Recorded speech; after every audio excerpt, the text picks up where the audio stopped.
So, if they haven't been put off, what did the guests think of the food? It's a fabulously classic combination, but it's also a fabulously simple combination. But what do they think of the brownies? Oh my god, it's hot as the sun! Ah! Is it? I think I would have done the fruit one after the chocolate one, instead of the other way around, because then the sharp of the raspberries would have cut through the chocolate. Maybe there was a bit too much food earlier on, and so we didn't really have the room for pudding. It certainly raised my blood pressure, but it was delicious, I enjoyed it. Having served up all her courses, Laura tries to butter up Harry to get a few extra marks. Have you got some spiders in your hair? Although Josie is getting a little jealous. Don't, oh! I'm just doing an inspection of the kitchen, see what happened. She literally has made a mixing bowl of the stuffing. Got her proportions a bit confused there, don't think she really knew what was going on. Shop bought. Lloyd Grossman, not Laura Gill. Same initials, LG. Didn't make these. Sainsbury's. Goodness, reminds me of a certain cheesecake. Now it's time to see how the guests rated the night out of 10. Still don't 100% believe her about the bread. I think because we've all made friends with each other now,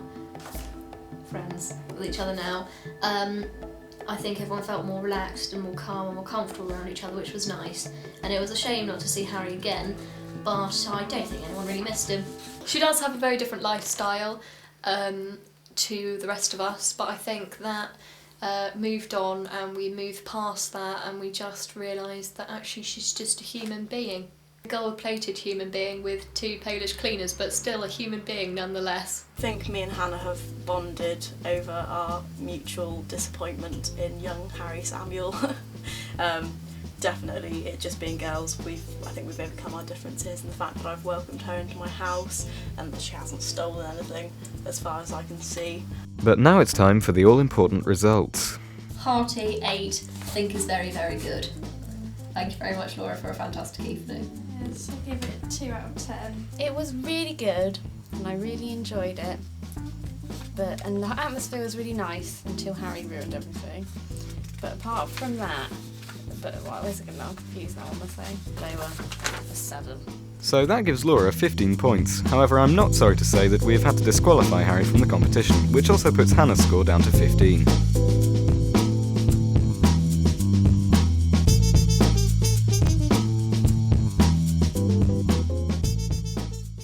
Before we move on to Josie, Hannah has some concerns about her score for Laura. Originally gave Laura an 8, but then I thought about it. I remembered going into the kitchen, and I remember seeing that she hadn't actually made the meringues herself, which meringues were very simple, really simple. She hadn't made the sauce that she put in with the couscous. I remember seeing the Lloyd Grossman jars, and so after a rethink, I think I'm going to give her a 7. Ow! So that takes Laura down to 14, putting Josie well in the running for winner. I do like themes. I do like dressing up, fancy dress, but only if it's fun, and I don't want to force people to get involved. So tonight, Josie will be forcing her guests to dress up for her theme of the Last Supper. I've got the theme of the Last Supper. I'll be dressing up as our Lord Jesus Christ. I expect other people to dress up as well. Josie is basing her courses around biblical themes, so for starter, it's Jerusalem artichoke soup. The Last Supper. Ah! Ooh, no! I think soup's a difficult one because it can taste like sick and look like sick sometimes. Josie pops into town to buy some Jerusalem artichokes and cheap alcohol. Hi there, dog. How are you? I don't know, what does Jerusalem artichokes even look like? Oh yeah. Hello sir, do you have any Jerusalem artichokes? I don't really know what they look like. Do you know what they look like? Maybe I should have chosen something that I actually knew what it was before I decided to cook it. Do you have any Jerusalem artichokes? Jerusalem artichokes not at the moment. Doesn't have any, and he doesn't think anyone else will have any, which could be a really big problem. Jerusalem artichokes? No. Only artichokes they've got like marinated grilled ones, and I don't think that'll work. So I'm gonna go and try and get a ready meal. Okay. This is the new plan. Surely neither of them know what a Jerusalem artichoke tastes like. I can't imagine they do. With her soup bought, Josie shops for her Jesus costume. Right. Beard for my Jesus costume. Have you got any fake beards. Back at home, Josie starts to plan her day. Well, the cooking, I mean, it would have been a lot more stressful if it wasn't for the fact that I'm not actually making the starter.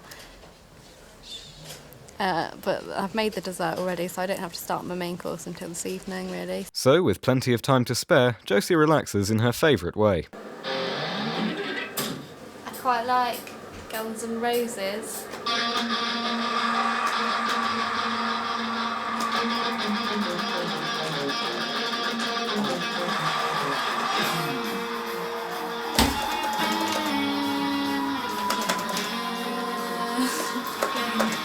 Welcome to the jungle.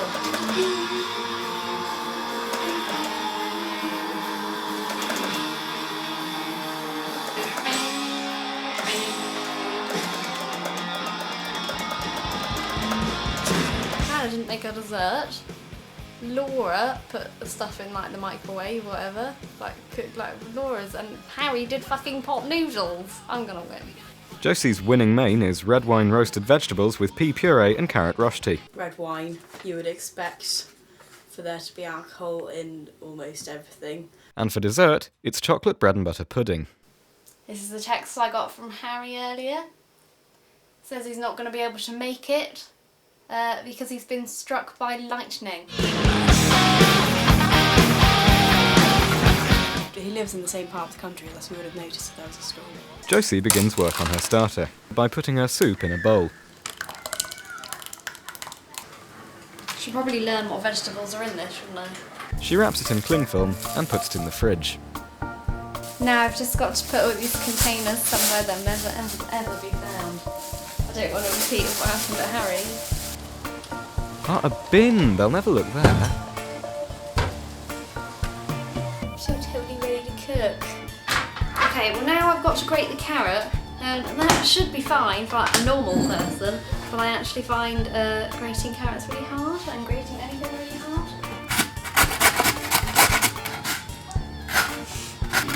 Pretty successful actually, I was quite surprised, I'm quite proud of myself. Josie begins her carrot rush tea by measuring out a teaspoon of corn flour. Wait a minute, are you sure that shouldn't have been 4 teaspoons of corn flour? The recipe Josie was following serves 1, she assumed it serves 4. Now she needs 4 times the ingredients. Complete disaster. I have only got 1 parsnip and I need 4. So you've got to go to Tesco's. God, I hope they've got them. If they don't, I don't know what I'm going to do. No way. What kind of shop does this sell parsnips? A bookshop? Aubergine's a little bit like a parsnip, isn't it? No. Things are going slowly but surely downhill. Actually, not that slowly to be honest, just surely downhill. So, I'm going to have to try and find something as an alternative. I've got courgette. Is that similar to parsnips in some ways? So Josie gets to work on grating lots more carrot, aubergine and courgette. She then breaks some eggs and mixes it together. Doesn't it look delicious? She chops up extra vegetables to be roasted and served with the carrot rush tea. The last ingredient in the main course is pea puree, which Josie makes by adding sunflower oil to blended peas. Obviously done it wrong. That's not doing anything. If she can use the blender, that is. I don't know how it works. I'm going to phone my mum. She's not answering. Hello. Hello, it's me. Hello, you. Mum, I don't know how to work the blender. Right, okay, so you've taken the whole thing out of the cupboard, have you? Yeah, it's out of the cupboard. What do you mean pull it towards me? Do you mean just twist it? So, now have you got the blade in there? No. Thank you very much and I'll text you later. Okay, alright. Okay, love you, bye.